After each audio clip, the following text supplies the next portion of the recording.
Hello students, welcome back to Mrinali Sharma classes. और हमारे आज के इस वीडियो में हम पढ़ने वाले हैं हमारी क्लास 10th का one of the most important chapters, जो कि है इंट्रोडक्शन टू ट्रिग्नोमेट्री चैप्टर 8। अब स्टूडेंट्स, एक बात समझना आप लोग कि ट्रिग्नोमेट्री पढ़ने की ज़रूरत क्यों पड़ती है। जो मीन्स बनते हैं कि ये साइन थीटा, कॉस थीटा, ये सारी चीज़ें हमें कहाँ काम में आएंगी। सो एक बात सुनना ध्यान से। मान लो कि ये एक लड़की है जो कि नदी के इस पार बैठी है और ये सामने की साइड नदी के उस पार एक लाइट हाउस देखती है। लाइट हाउस के टॉप को ये देखती है और लाइट हाउस की हाइट हमें पता है, मान लो कि 8 मीटर उसकी हाइट है फॉर इंस्टेंस मान लो।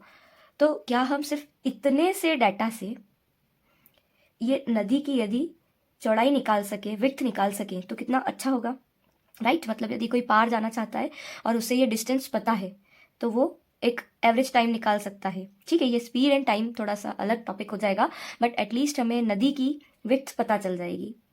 या फिर कुछ इस तरीके से लो इस एग्जाम्पल को, जो कि आपके बुक का ही एक एग्जाम्पल है, कि जो कुतुब मीनार है, हम कुतुब मीनार के सामने खड़े हैं तो हम कुतुब मीनार के फुट से हमारे फुट की डिस्टेंस पता कर लें और कितने एंगल पर हम उसे देख रहे हैं ये पता कर लें, तो हम आसानी से कुतुब मीनार की हाइट निकाल सकते हैं, राइट।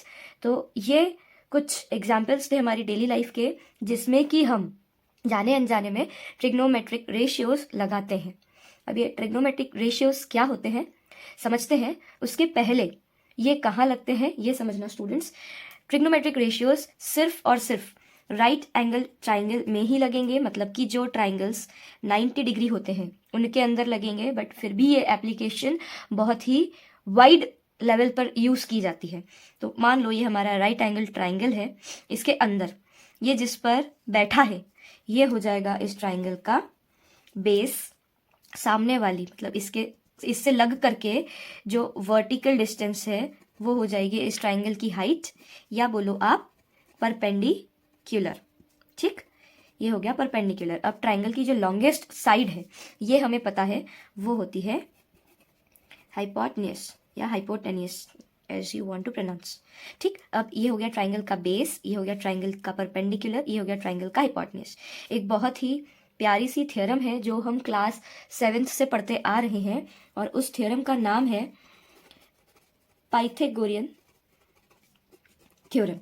बोलती है दैट हाइपोटेन्यूस का स्क्वायर, मतलब ये ट्राइंगल की जो सबसे लंबी साइड है, इस ट्राइंगल में है AC, इसका स्क्वायर मतलब जो भी इसकी मेजरमेंट दे रखी होगी उसका स्क्वायर इज इक्वल टू उसके बेस की लेंथ का स्क्वायर, मतलब AB का स्क्वायर प्लस BC का स्क्वायर, मतलब उसका हाइट का स्क्वायर। तो हाइपोटेन्यूस का square is equals to base का स्क्वायर प्लस परपेंडिकुलर का स्क्वायर। ये थ्योरम हम हमारे इस चैप्टर में फर्स्ट एक्सरसाइज में बहुत ही ज़्यादा बड़े लेवल पर यूज़ करने वाले हैं, इसीलिए आपको पता होना चाहिए कि ट्राइंगल की जो सबसे लंबी साइड होती है उसका square is equals to triangle के बेस और परपेंडिकुलर के स्क्वायर के सम के बराबर होता है। अब आते हैं हमारी ट्रिग्नोमेट्रिक आइडेंटिटीज पर, जो कि sine theta, cos theta, tan theta, cosec theta, sec theta, cot theta, ये सारी होती है। बट इन्हें याद रखना थोड़ा सा मुश्किल हो जाता है, तो एक बहुत ही प्यारी सी पोयम है आपके लिए जो आपको डेफिनेटली हेल्प करेगी ये याद रखने में। The poem is some people have curly brown hairs that are changed permanently black, right. अब ये पोयम क्या बोलती है, इसके जो कैपिटल वर्ड्स हैं वो आपको ध्यान रखने हैं इस तरीके से। ठीक है, अब समझते हैं कि ये पोयम क्या होती है और हम इसे ट्रिग्नोमेट्रिक रेशियोज में कैसे लगाएंगे। सबसे पहले हम ट्रिग्नोमेट्रिक रेशियोज देख लेते हैं। हमारे पास में जो टोटल ट्रिग्नोमेट्रिक रेशियोज हैं वो कितने हैं, टोटल 6 ट्रिग्नोमेट्रिक रेशियोज हमारे पास में हैं। वो कौन कौन से हैं, sine theta, cos theta, tan theta, cosec theta, sec theta and cot theta. तो ये जो 6 ट्रिग्नोमेट्रिक रेशियोज हैं स्टूडेंट्स, यही 6 हमारी इस चैप्टर में मदद करेंगे क्वेश्चन सॉल्व करने में। तो अब हम इन्हें कैसे यूज करते हैं, ये क्या होते हैं, इन्हें ढंग से समझते हैं। ओके, तो साइन थीटा पोयम है सम पीपल हैव, इसे हम कैसे यूज करेंगे। थीटा की जगह पर मान लो आपको ये ए दे दिया, साइन ए कॉस ए जो भी दे रखा है, अभी हम थीटा लेकर के चलते हैं। थीटा से हमारा मतलब होता है एंगल, जो भी एंगल हमें दे रखा होगा हम थीटा में वैल्यू पुट कर देंगे उसकी। मतलब मान लो साइन 60 की वैल्यू हमें कुछ भी दे रखी है, तो हम साइन थीटा की जगह साइन 60 लिख देंगे और इज इक्वल्स टू वो लिख देंगे जो भी दे रखा होगा। अब इसे इक्वेट किससे करें, तो देखो sine theta some people have, people से हमारा मतलब हो जाता है परपेंडिकुलर और हैव से हमारा मतलब हो जाता है हाइपोटेन्यूज। ठीक, मतलब some people have sine theta is equals to perpendicular upon hypotenuse. अब परपेंडिकुलर की वैल्यू हमें जो भी दे रखी हो और हाइपोटेन्यूज की वैल्यू हमें जो भी दे रखी हो वो हम इसके अंदर पुट कर देंगे। Next is cos theta, curly brown hair, brown से हो जाएगा बेस, हेयर से हो जाएगा हाइपोटेन्यूज अगेन। ठीक, तो curly brown hair, that are changed permanently black, that से हो जाएगा 10, परमानेंट से हो जाएगा परपेंडिकुलर, ब्लैक से हो जाएगा बेस। बस अगर आपने ये 3 चीजें याद कर ली तो बाकी की जो ये 3 है ये आपको आसानी से याद हो जाएंगी। क्यों, क्योंकि ये जो है ये इसका रेसिप्रोकल है। Sine theta is equal to perpendicular upon hypotenuse और कॉसेक थीटा होता है 1 अपॉन साइन थीटा, मतलब 1 अपॉन परपेंडिकुलर अपॉन हाइपोटेन्यूज। हमें इतना दिमाग नहीं खराब करना है, डायरेक्ट लिखेंगे कॉसेक थीटा साइन का उल्टा, मतलब ये क्या हो जाएगा हाइपोटेन्यूज अपॉन परपेंडिकुलर। ये p बाय एच था तो ये h बाय p हो जाएगा, ये b बाय एच था तो सेक थीटा हो जाएगा h by b। tan theta perpendicular upon base था तो कॉट थीटा हो जाएगा base upon perpendicular. That's it. यहां पर हमारे ये जो ट्रिग्नोमेट्रिक रेशियोज हैं ये खत्म होते हैं। अब इन्हें हम अप्लाई कैसे करते हैं वो सीखते हैं। सो स्टूडेंट्स, अब इसी ट्रायंगल की हम अगर बात कर लें तो इसके अंदर मान लो हमें जो ये रेशियोज हैं वो किसके रिस्पेक्ट में निकालने हैं, इस एंगल ए के रिस्पेक्ट में निकालने। मतलब हम जो भी लगाएंगे sine cos tan cosec sec and cot, वो सब कुछ हमें लगाना है इस एंगल ए में। तो हम सबसे पहले साइन ए की वैल्यू निकालते हैं, मतलब हमारा थीटा यहाँ पर क्या हो गया ए।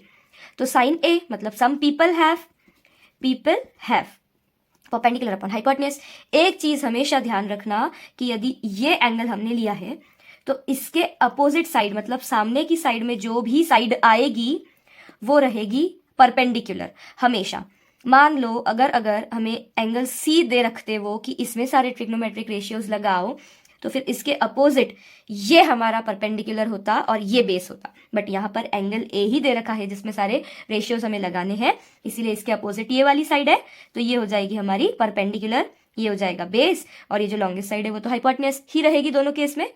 ठीक है, अब sine A is equals to perpendicular upon hypotenuse. अब यहाँ पर ए के लिए परपेंडिकुलर क्या है बीसी, तो बीसी अपॉन हाइपोटेन्यूज मतलब बीसी अपॉन एसी। ठीक है, अब साइन हो गया cos A, curly brown hair मतलब ब्राउन हो गया बेस मतलब ए बी, और हेयर मतलब ये एसी, सी ए बोलो या एसी बोलो एक ही बात है।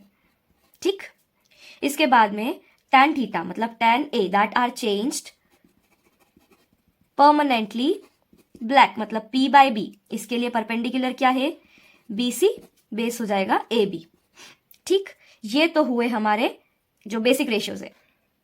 ओके स्टूडेंट्स, अब हम इसके अंदर लगा देते हैं 4th trigonometric ratios cosec theta या कॉसेक ए, इसको आप बोलो कॉसेक ए, पूरी 12 बज गई इसकी। Cosec A is equals to क्या है h बाय पी। क्यों, क्योंकि sine A p by H था तो ये h बाय पी हो जाएगा, मतलब क्या हो जाएगा AC अपॉन BC। नेक्स्ट सेक ए क्या हो जाएगा cos A, AB upon AC था तो सेक ए हो जाएगा AC अपॉन AB, मतलब H upon B that is AC upon AB। अगला है कॉट थीटा या कॉट ए हो जाएगा बेस अपॉन परपेंडिकुलर, बिकॉज यहाँ पर तो परपेंडिकुलर अपॉन बेस था, तो ये हो गया बेस अपॉन परपेंडिकुलर, तो इसकी वैल्यू हो जाएगी AB upon BC. So this was all about trigonometric ratios. I hope आपको किस तरीके से क्या अप्लाई करना है ये चीज़ समझ में आई होगी. ठीक है, अब हम स्टूडेंट्स आगे करेंगे इसके एग्जाम्पल्स.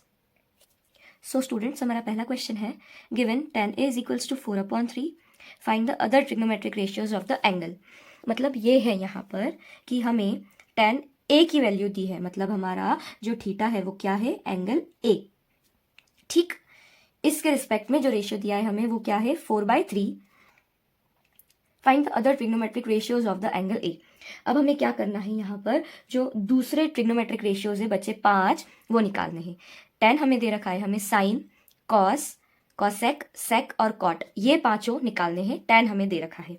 ठीक है, तो इस क्वेश्चन को हम कैसे करेंगे देखते हैं. सबसे पहले हमें गिवन क्या दे रखा है. अच्छा स्टूडेंट्स, मैथ्स हो या फिजिक्स हो, हमेशा हमेशा आप गिवन ज़रूर लिखना अपनी आंसर कॉपी में.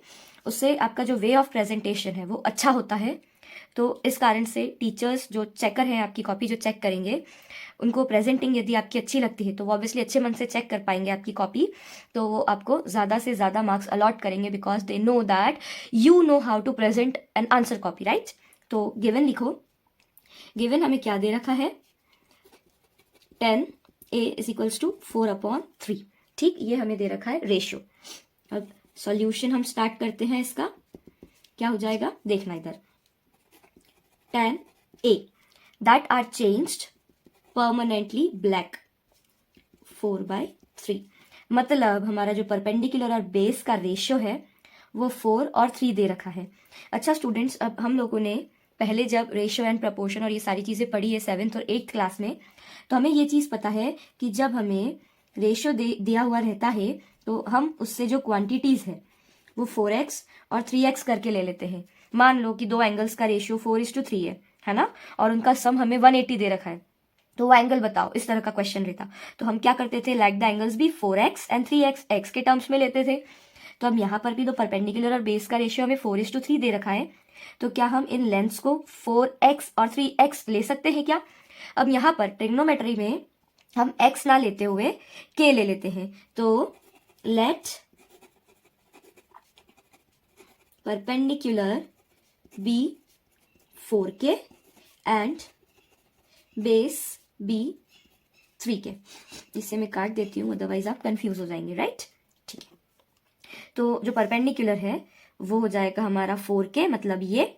बेस हो जाएगा हमारा 3k, मतलब ये. अब हमारे पास में हमारी लेंथ्स है k के टर्म्स में, मतलब 4k और 3k. ये रेशियो रहेगा जो भी वो लेंथ आए. हमें लेंथ नहीं निकालनी है, हमें सिर्फ रेशियोज निकालने हैं. The good thing is this. Okay, अब अगर परपेंडिकुलर और बेस हमें दे रखा है तो क्या हम हाइपोटेन्यूज नहीं निकाल सकते. तो अब हम यहाँ पर क्या करते हैं, पहले पाइथागोरस थ्योरम लगा लेते हैं. In triangle ABC bye Pythagoras theorem. हम पूरा बार बार नहीं लिखेंगे, पीटी लिख देते हैं. एग्जाम में आप पूरा जरूर लिखें, है ना, क्योंकि वो एक ही बार आपको लिखना है, क्वेश्चन बार बार नहीं आएगा. तो आप शॉर्ट फॉर्म्स नहीं यूज करें या शॉर्टकट नहीं लें तो ज्यादा अच्छा रहेगा उस चीज के लिए. चलो, इस ट्राइंगल में हमने जब पाइथागोरस थ्योरम लगाई तो क्या हुआ, h² is equals to base square plus perpendicular square. Formula हर बार लिखना, ठीक है. मार्किंग स्कीम के हिसाब से फॉर्मूला को भी 1 मार्क अलॉट किया जाता है. तो आपका आंसर यदि लास्ट में गलत आता है तो भी फॉर्मूला, गिवन, सॉल्व करने के, इन सब के आपको मार्क्स मिलेंगे. ठीक है, चलो अब हाइपोटेन्यूज तो हमें निकालना ही है. बेस कितना है हमारा 3k, तो ये पूरा ही 3k हम यहाँ पर लिख देते हैं. परपेंडिकुलर हमें 4k पता है, तो 4k का स्क्वायर. 3k का स्क्वायर मतलब 3 का स्क्वायर, 3 3 = 9 और k स्क्वायर तो एज इट इज लिखा जाएगा. 4 का स्क्वायर 16 और k square as it is लिखा जाएगा. अब 9 और 16 मिला करके इतने k स्क्वायर हमारे पास में थे, मतलब 9k स्क्वायर थे, उसमें 16k स्क्वायर और जोड़ दिए तो हमें क्या मिल गया, 25k स्क्वायर. तो h² is equals to 25k square. इस 25 को मैं 5 का स्क्वायर लिख सकती हूँ क्या, और ये k तो था ही स्क्वायर में, तो इन दोनों का मैंने अब होल स्क्वायर बना दिया. तो h² is equals to 5k square. Square से स्क्वायर कैंसिल, तो हमारा जो हाइपोटेन्यूज का रेशियो या लेंथ आई है वो कितनी आई है, 5k. अब हमारे पास में परपेंडिकुलर है, बेस है, हाइपोटेन्यूज है, तो हम आसानी से सारे रेशियोज यहाँ पर लगा सकते हैं. तो सबसे पहले इस ट्राइंगल में हम लगा देते हैं sin a. Some people have मतलब क्या हो गया, परपेंडिकुलर क्या है हमारा 4k और हाइपोटेन्यूज क्या है हमारा 5k। तो 4k और 5k तो 4/5 तो हो गया, ये k से k कैंसिल हो जाएगा, तो साइन a आया हमारा 4/5। अब लगाया cos a, curly brown hairs मतलब brown hairs that is 5k, k से k कैंसिल, क्या बना ये रेशियो 3/5। ठीक, अब इसके अंदर हमें tan a तो दे रखा है, तो हम डायरेक्ट आते हैं cosec पर। तो cosec a क्या होता है अब, साइन का रेसिप्रोकल, तो साइन था p/h, तो ये हो जाएगा h/p, मतलब हम डायरेक्ट ही लिख सकते हैं, बार बार सॉल्व करने की जरूरत नहीं, 5/4। sec a cos का उल्टा मतलब h/p हो जाएगा, तो ये हो गया 5/3। और अब आया cot a होता है tan का उल्टा, तो यहाँ पर हमें p/b दे रखा था, तो ये हो जाएगा b/p दैट इज 3/4। तो ये रहा हमारा एग्जाम्पल 1 पूरा सॉल्व। स्टूडेंट्स, इन केस आपको कोई भी डाउट है not only from this chapter but maths में, साइंस में, सोशल साइंस में, इवन हिंदी एंड इंग्लिश में भी, तो आप बिल्कुल किसी भी मेरे वीडियो में नीचे कमेंट कर सकते हैं, मैं उसके ऊपर जितनी जल्दी हो सकेगा उतनी जल्दी वीडियो बनाऊंगी। बट कोई भी टॉपिक छोड़िएगा नहीं, ठीक है, हमारी एग्जाम 10th क्लास की बहुत ज़्यादा इंपॉर्टेंट है, ठीक है, तो आप बिल्कुल फ्रीली कमेंट कर सकते हैं नीचे, मैं उसके ऊपर वीडियो बनाऊंगी, आपका कोई सा भी डाउट है मैं उसको ज़रूर क्लियर करूंगी। ओके स्टूडेंट्स, अब हमारा एग्जाम्पल 2 क्या बोलता है, if angle B and angle Q are acute angles such that sin B is equals to sin Q, then prove that angle B is equals to angle Q। ठीक है, अब यहाँ पर हमें क्या बोला है कि ये जो हमारे दो ट्राइंगल्स हैं, ऑब्वियसली ये राइट ट्राइंगल्स हैं, तभी इसके अंदर हम साइन थीटा लगा पा रहे हैं, ठीक है। अब यहाँ पर हमें क्या बोल दिया है कि साइन B साइन Q के बरोबर है, तो ये बताओ कि एंगल B एंगल Q के इक्वल होगा, मतलब ये हमें बेसिकली प्रूफ करना है, ठीक है। तो अच्छा, अब यहाँ पर मैं एक चीज़ आपको थोड़ी सी बता देती हूँ कि sine B is equals to sine Q, तो साइन से साइन आमने सामने कैंसिल करके B is equals to Q नहीं हो जाएगा, बिकॉज साइन और B आपस में मल्टीप्लाई में नहीं है, ठीक है। साइन एक रेशो है जो बता रहा है कि इसकी साइड्स और इसकी साइड्स एक पर्टिकुलर रेशो में इक्वल है, ठीक है, ये दोनों मल्टीप्लाई में नहीं है, ठीक, ये चीज़ ध्यान रखिए। ओके, अब हम आ जाते हैं यहाँ पर किस तरीके से इसे सॉल्व किया जाएगा, ठीक है। तो अब यहाँ पर हमें जो डाटा दे रखा है हमें उसी से सॉल्व करना स्टार्ट करना है। तो सबसे पहले हम लिख लेते हैं हमारा गिवन हमें क्या दे रखा है, sine B is equals to sine Q, मतलब अब यहाँ पर साइन B की वैल्यू में अगर लगाने जाऊं तो सम पीपल हैव एंगल ये है, तो इसके अपोजिट ये हो गया परपेंडिकुलर, सबसे लंबी साइड यही दिख रही है, तो ये हो गया हाइपोटेन्यूज, ये हो गया बेस, इसके अंदर ये एंगल है, इसके अपोजिट ये वाली साइड, मतलब ये हो गया परपेंडिकुलर, ये हाइपोटेन्यूज और ये base. Sine B people have मतलब AC अपॉन AB, ठीक, तो ये यहाँ पर हो गया हमारा साइन B की वैल्यू AC अपॉन AB, ठीक, ओके। अब साइन Q मतलब यहाँ पर पीपल अपॉन मतलब परपेंडिकुलर अपॉन हाइपोटेन्यूज, तो ये हो जाएगा PR, क्योंकि परपेंडिकुलर ये है, अपॉन हाइपोटेन्यूज मतलब PQ, तो PR अपॉन PQ, ठीक, ओके। अब यहाँ पर हमें since sine B is equals to sine Q दे रखा है, मतलब उसकी ये जो साइड्स हैं वो भी तो सेम रेशियो में ही रहेगी, तो यहाँ पर क्या हम इन दोनों को भी इक्वेट कर सकते हैं, बिल्कुल कर सकते हैं, AC upon AB is equals to PR upon PQ, और क्योंकि ये दोनों सेम रेशियो में है तो वो एक हमारा फिक्स नंबर आएगा, तो उसे हम डिनोट कर देते हैं K से, fix number in the sense constant, एक कांस्टेंट आएगा जो भी आएगा, इसीलिए हम उसको K से डिनोट कर देते हैं। अच्छा, अब ये दोनों अगर इक्वल में है, तो इक्वल में स्टूडेंट्स आपने एक बात देखी होगी कि मान लो मैं अगर A upon B is equals to C upon D इस तरीके से कुछ लिखती हूँ, तो मैं उसका क्रॉस मल्टीप्लाई कर सकती हूँ। क्रॉस मल्टीप्लाई करना हमने सीखा है, तो वो हमें बेसिकली क्या दे देता है, इस सी को यदि मैं इधर लेके आ जाऊँ तो ये हो जाएगा a अपॉन सी, और इस b को उधर ले जाऊँ तो ये हो जाएगा b अपॉन डी।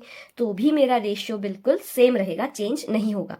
ठीक है, इक्वल टू में हम ये कर सकते हैं displacement.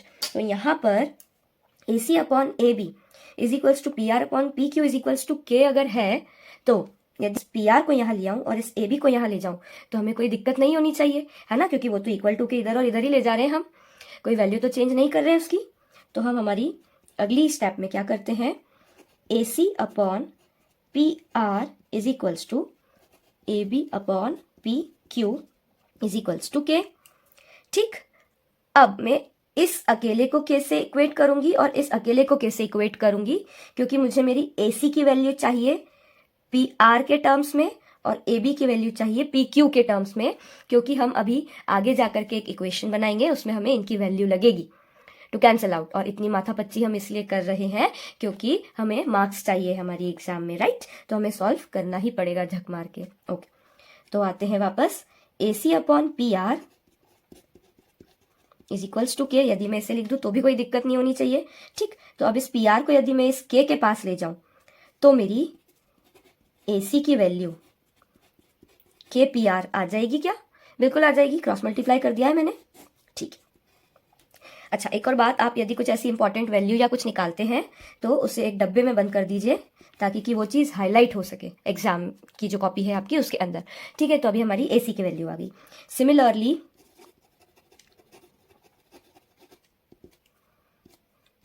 A B upon P Q is equals to K, तो A B is equals to K P Q हो जाएगा क्या? ये हो गई मेरी सेकंड इक्वेशन, बोलो या कुछ भी बोल लो, बस हमें तो वैल्यू निकालने से मतलब था। तो यहाँ पर अभी हमारी वैल्यू आ गई है। ठीक, अच्छा अब इस ट्राइंगल में मैं लगा देती हूँ पाइथागोरस थ्योरम। देखो, in triangle A B C by Pythagoras theorem, A B square is equals to A C square plus B C square, A B square is equals to A C square plus B C square, ये हो जाएगा। But यहाँ पर मेरे पास में A B की भी value है, ए सी की भी वैल्यू है, बी सी की वैल्यू नहीं है। तो अब हम यहाँ पर क्या कर देते हैं, बी सी की वैल्यू निकालते हैं। बी सी की वैल्यू कैसे निकालते हैं, ए सी को इधर ले जाएंगे। ठीक है, क्योंकि हमें रेशियोज भी ए सी और ए बी दे रखे थे, बी सी नहीं दे रखा था, इसीलिए हम यहाँ पर बी सी के ही टर्म्स में इसकी वैल्यू निकालेंगे। ठीक है, तो चलो इसको इधर लेके आ जाते हैं। तो ए बी माइनस ए सी, इन दोनों का भी स्क्वायर ऑब्वियसली, है ना, is equals to B C का स्क्वायर। अब ये बहुत अजीब लग रहा है, इक्वल टू के इधर ये है तो इसको मैं थोड़ा सा रीअरेंज कर रही हूँ और कुछ नहीं कर रही हूँ, ये ऐसा है तो इसको बस ऐसे करके लिख रही हूँ। तो B C square is equals to A B square minus A C square. ठीक है, अब मुझे ये स्क्वायर हटाना है, तो स्क्वायर हटाने के लिए सामने वाली चीज को हमें रूट में डालना पड़ता है, माइनस ए सी स्क्वायर। यदि ये सारी चीजें आपने नहीं सीखी है तो कोऑर्डिनेट वाला चैप्टर है एक हमारा, चैप्टर 7 कोऑर्डिनेट ज्योमेट्री, उसमें मैंने ये चीज बहुत अच्छे से समझाई है, मैं लिंक आई बटन में डाल दूंगी तो आप वहां से देख लीजिए। ओके, पढ़ते हैं। तो अभी हमारी बी सी की वैल्यू ये आ गई है, इसको अभी हम सिंपली इक्वेशन थर्ड लिख देंगे। इसी तरीके से सिमिलरली हमारी यहाँ पर जैसे इधर बी सी की वैल्यू निकाली तो इधर क्यू आर की वैल्यू निकाल देंगे। Q R is equals to, क्या माइनस करेंगे क्यू आर में से, P Q minus P R, ऐसा कर देंगे। तो पी क्यू का स्क्वायर माइनस पी आर का स्क्वायर, और ये पूरा अंडर रूट के अंदर। इतनी माथाफोड़ी बार बार करेंगे तो टाइम वेस्ट होगा, इसीलिए सिमिलरली यहाँ पर हमारे लिए एक वरदान की तरह काम करता है। सिमिलरली करके डायरेक्ट लिख दो। ठीक है, यदि समझ में नहीं आया है तो समझ लो। P Q square is equals to Q R का स्क्वायर और पी आर का स्क्वायर हो जाता। अब हमारे पास में पी क्यू की वैल्यू और पी आर की वैल्यू तो है, इसीलिए P Q square minus P R square is equals to Q R square हो जाता। तो बस फिर क्यू आर का स्क्वायर हटा के हमने यहाँ पर क्या लगा दिया, रूट लगा दिया। ठीक है, अब इन दोनों को भी मैं अगर रेशियो में लिख दूं, है ना, क्यों, क्योंकि ये इसके रेशियो में है, ये इसके रेशियो में है, तो ये दोनों भी तो रेशियो में होना चाहिए ना। Now B C upon Q R में अगर लिख दूं इस तरीके से, ठीक है, तो अगर एल एच एस अपॉन में लिखा है तो मुझे आर एच एस भी तो अपॉन में लिखना पड़ेगा। तो A B square minus A C square upon P Q square minus P R square, और इनका रूट बनाना नहीं भूलें। ठीक, ये हो गया। अब देखना इधर क्या होता है। ए बी की वैल्यू तो मैंने क्या निकाली थी, के पी क्यू निकाली थी, तो इस पूरे को मैं क्या लिख देती हूँ, ए बी की जगह मैंने लिख दिया के पी क्यू का होल स्क्वायर, क्योंकि ए बी का स्क्वायर है, माइनस ए सी की वैल्यू मैंने निकाली थी के पी आर, तो ये लिख दी मैंने के पी आर का होल स्क्वायर। रूट उड़ा तो ठंड लग रही होगी। ठीक, अब ये हो गया P Q square minus P R square under root में।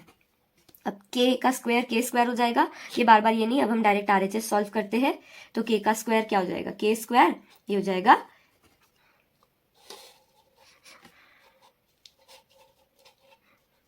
ये हो जाएगा पी क्यू स्क्वायर माइनस के स्क्वायर पी आर स्क्वायर, ठीक, रूट अपॉन ये नीचे वाला जो चल रहा था वैसा चलने दो उसे। ठीक, ओके। अब के स्क्वायर और के स्क्वायर दोनों में आ रहा है, तो मैं इसे कॉमन ले लेती हूँ अभी, है ना, कॉमन ही ले रहे हैं, ज्यादा कुछ नहीं कर रहे हैं। ठीक, तो यहाँ पर मैंने क्या ले लिया अभी, के स्क्वायर कॉमन, बाकी ये क्या बच गया, P Q square minus P R square bracket के अंदर, और ये पूरा रूट के अंदर। ठीक है, रूट देख के घबराना मत, बस ये जिस तरह की डिजाइन है ना इसकी, उसको देख के जी घबराता है, बाकी है कुछ नहीं है। अभी हम जो नॉर्मली सॉल्व करते हैं बस वही कर रहे हैं अभी तक, यहाँ पर हमने सिर्फ कॉमन लिया है और कुछ नहीं किया है। अब ये तो के का स्क्वायर है, मतलब 2 के हैं, अगर 2 के रूट के अंदर है तो 1 के रूट के बाहर आ जाएगा, तो 1 के हम रूट के बाहर ले आए, तो ये तो आ गया रूट के बाहर। अब रूट के अंदर जो भी था हम उससे हमारा बदला लेंगे। बदला किस तरीके से लेंगे, देखो, P Q square minus P R square, नीचे P Q square minus P R square, K तो बाहर आ गया, ये बचा था सिर्फ, तो ये लिख दिया, नीचे ये चल ही रहा था। ठीक है, इतनी देर से हमारा जो दिमाग दुखा रहा था उसको काट दो, कैंसिल, क्योंकि ऊपर और नीचे एक जैसा है। यदि इसकी जगह 2/2 होता तो वो भी तो कैंसिल होता, तो ये पूरा भी क्या हो गया, कैंसिल हो गया। तो लास्ट में हमारे पास में क्या बचता है, के, मतलब B C upon Q R is equals to K. अरे तो अब क्या ये है इसका मतलब कि A C upon P R, यहां पर देखना, A C upon P R is equals to A B upon P Q is equals to B C upon Q R is equals to K. क्या ये है, क्योंकि ये दोनों तो ऑलरेडी के बराबर थे, हमने इसे भी के बराबर कर दिया, तो ये तीनों क्या हो गए, ये तो सेम प्रपोर्शन में आ गए। अब हमने हमारे ट्राइंगल वाले चैप्टर में ये पढ़ा है कि अगर 2 ट्राइंगल की साइड्स सेम रेशियो में है, मतलब मान लो कि ये वाला जो ट्राइंगल है वो इसका आधा है, अगर ये 2 है तो ये 4 है, ये 4 है तो ये 8 है, और ये 8 है तो ये 16 है। मतलब क्या हुआ है, ये इसका डबल, ये इसका डबल, ये इसका डबल। यदि इन साइड्स को मैं रेशियो में लिखूं, मतलब 2/4 ये वाला, 2/4, 4/8 और 8/16, मतलब क्या हो गया, 2 1 जा 2, 2 2 जा 4, 4 1 जा 4, 4 2 जा 8, 8 1 जा 8, 8 2 जा 16। तो यदि ये रेशियो मेरा तीनों ही साइड के लिए सेम आता है, तो फिर ये जो एंगल्स हैं ये बिल्कुल बरोबर रहेंगे। क्यों, क्योंकि ये जो दोनों ट्राइंगल्स हैं ये सिमिलर हैं।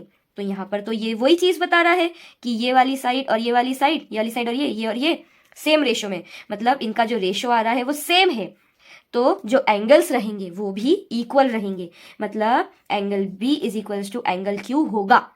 और यही तो हमें प्रूफ करना था, therefore angle B is equals to angle Q. ठीक, ये हमने यहाँ पर प्रूफ कर दिया। यदि आप चाहें तो यहाँ पर रीजन दे दें, रीजन बिल्कुल दें, चाहे नहीं, बिकॉज हुआ तो टीचर यदि दिमाग खराब रहा तो वो मार्क काट सकता है इस चीज का। तो हम रीजन दे देते हैं, because similar triangles have proportional sides and thus equal angles and thus have equal angles। ठीक, तो यहाँ पर ये क्वेश्चन हमारा पूरा कंप्लीट होता है। Let me mention that this question is very very important for your exam. ठीक, अच्छा, अब एक बार फटाफट से इसका रिवाइज कर लेते हैं दिमाग में बिठाने के लिए। क्या किया हमने, सबसे पहले साइन बी साइन क्यू दिया था, तो उसकी वैल्यू पुट कर ली कि some people have curly brown hair वाला लगा के रेशियो, तो AC अपॉन AB हो गया, PR अपॉन PQ हो गया, जिसको हमने के बराबर रख दिया। ठीक है, इसके बाद में AC और AB की वैल्यू निकाल ली, K से मल्टीप्लाई कर दिया इनका आमने सामने ले जा करके, ठीक है।